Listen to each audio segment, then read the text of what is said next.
అమ్మా మన పరువంతా పోయిందే. ఏమైందమ్మా? నిన్న బిల్డర్ వచ్చి రామ్ కాలర్ పట్టుకున్నాడు. వారం రోజుల్లో 20 లక్షలు కట్టకపోతే మన స్థలం మొత్తం ఆయన ఉంచేసుకుంటాడట. అవునా? చెప్పాను కదా ఇలాంటివన్నీ చేసుకోవద్దని. ఏదో ఆస్తుందని చేసుకున్నావు. ఇప్పుడు చూడు నీ బతుకు ఏమైందో. ఇప్పుడు ఏం చేయమంటావు? దేంట్లో అయినా దూకి చావమంటావా? నువ్వెందుకమ్మా చావటం? పద వాడంతా తేలుస్తా. అరే దరిద్రుడా, నీకు నిద్రలో పడుతుందిరా నా బిడ్డకు అన్యాయం చేసి. నేనేం అన్యాయం చేశాను అత్తయ్య?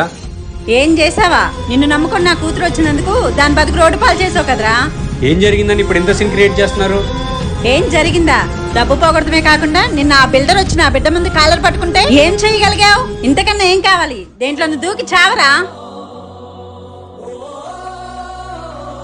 అమ్మా అంత సీరియస్ గా వెళ్ళాడేమైనా చేసుకుంటాడేమోనే. పోతే పోనీలేవే, గవర్నమెంట్ నుంచి నీకు పింఛనైనా వస్తుంది.